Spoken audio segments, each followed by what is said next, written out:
What's going on, guys? Welcome back to my channel. So today what I'm going to be talking to you guys about is how I recovered my drawdown on this funded life account from Co-op Equity Capital. So as you can see here, this is a $500,000 account, and if you come to the top here, you can see it's definitely a real account, and the leverage on this account is a 1 to 200. So far, after 2 weeks of trading, I'm currently up 0.6%. And money-wise, that's actually over $3,000. You know, as small as this percentage looks, the money is about $3,000. So $20,000 drawdown was what I encountered when I started trading this account. You know, the first week and a half, and that was literally 4% of the account. You know, at first you might think, wow, $20,000, that's a lot of money.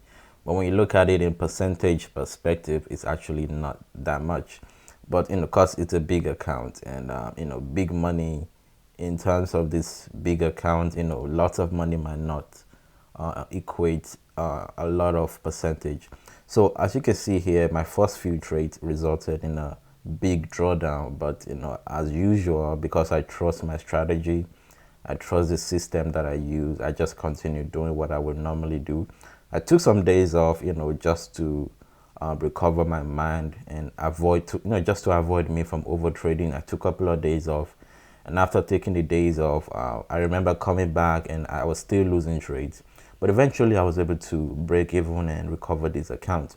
But today what I'm just gonna do is show you guys all the trades that I took, explain to you what was in my mind, and give you guys some nice psychology lessons that can help you recover your drawdown, and also prevent you from over trading when you shouldn't be trading. So let's see. So far my profit factor is just 1. I don't think we have enough data to really judge the profit factor for my trading. So far it's 1, and I would like it to be above 2, but so far we have 1. And as you can see here, profitability wise, I've definitely lost more trades than my winning trades. As you can see here, my winning trade is just 41%. You know, I've won just 12 trades out of 29, and I've lost 17 trades out of 29. So far, 2 weeks trading period, my win rate is 41%, and with a 41% win rate, I'm actually in profit. So that goes to tell you that you know, what that tells you is you don't really need a high winning rate as far as you have a good risk to reward. Even if your risk to reward is 1 to 2 or even 1 to 1.5, you can still end up, you know, as a winner if you play your cards right. So let's look at the history. Let's look at when I started the trading.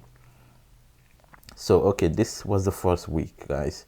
As you can see here, these are all the net profit. These are all the losses I had. Literally, when I started with this account, the first 10 trades that I took were losing trades. The first trade was this, and one thing I haven't actually mentioned was that I risk about 0.7, 0.6% on every trade. You know, maximum I'm risking 0.8%. That's maximum on this specific account. So you can see this was a big the first serious trade I took. It was a loss. The next trade was a loss, and the following trade was a loss. So back to back losses. I remember taking a break after 3 days of losing. I think Monday to Wednesday I was losing my trades, and on Thursday and Friday I took those days off. And I remember coming back on Monday, and the first trade I took on Monday was another loss as well. And then Tuesday came, I lost my trade again. So, you know, it doesn't really matter how good your strategy is or how experienced you are in the market. You're not immune to a losing streak. You're not immune to losing trades 2 weeks in a row, even a whole month. No one is immune to that. What's very important is you know how to manage yourself, manage your risk, and just manage everything manageable, because those times are critical times. It really defines what's gonna end up happening to your account, what you do when you're having a losing streak. And then if we come to the recent trades that I took here, I think this was the first winning trade that I had. even with this winning trade, it didn't really do much in terms of recovering my account. I think this only recovered about 2 losses, and then I started winning trades, and then I had losses. So at this point, I was back. I had my mojo back at this point in time. So I just kept on doing what I would normally do, and I kept on trading. And as you can see here, I finally recovered the account, and now I am in profit. So average risk to reward, I think my average risk to reward is where is that over here? By this you can actually judge the average risk to reward. My average loss is 2,000 and my average win is 3.5 thousand. So average risk to reward so far is about 1 to 1.5.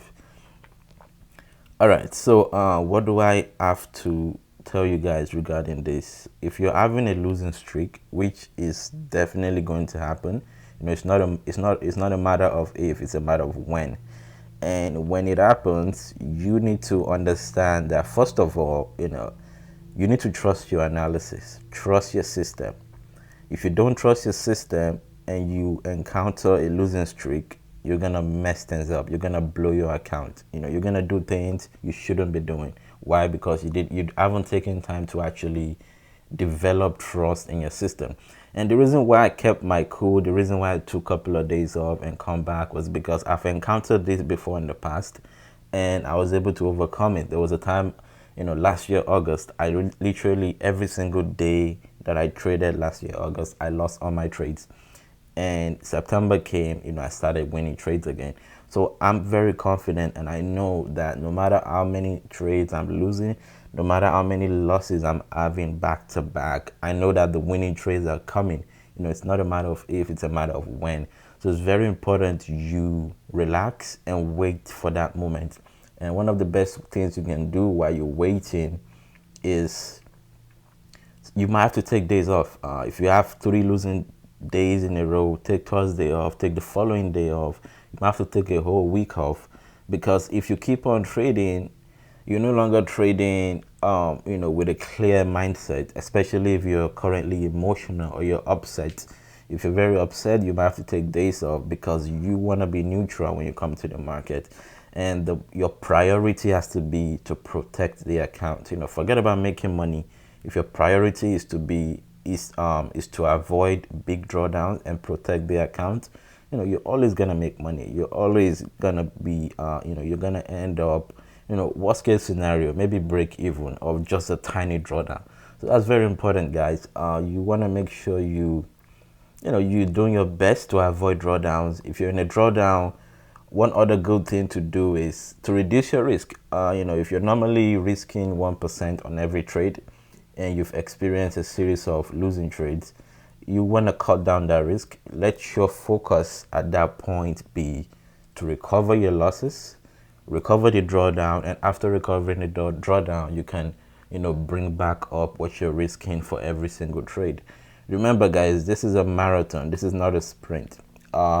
Trading shouldn't really be fun. Most of the time, the moment I started trading and sticking to my strategy, I realized how boring trading is. Trading is really boring. If you have to wake up every day and do the right thing, it's very boring. And most of the time, the right thing is doing nothing. So can you imagine how boring that is? So the moment you start thinking you have to make trading fun, the moment you start thinking, oh, you want to show off some profits, or you see other people making profit and you feel the need to trade when you shouldn't, that's when you start going in the negative, and you only have yourself to blame for that. So there's a reason why only 1% of people, maybe not 1%, maybe only 5% of traders are actually profitable consistently, and that's because they trade only when they have an edge. They stay away from the market when they need to. A day you don't trade is actually a trading day. You just don't know that. So I think there's really a lot to say when it comes to managing your drawdowns, especially managing your risk and knowing when to trade and when not to trade. I'll probably create a series on that, trading psychology, so that I can just let out every single thing I know, what I'm practicing. I really want to teach you guys. And so just subscribe to my channel, and time after time you're gonna be seeing videos regarding the psychology aspect of trading, and I will also be showing you guys my trading strategy so that you guys can learn it and maybe be able to integrate my strategy with my psychology, whatever works for you. But I'm very big on psychology. I remember reading a psychology book, literally just one book. I remember reading it 5 times back to back because of how good it was. So don't underestimate the power of trading psychology. A lot of people underestimate that.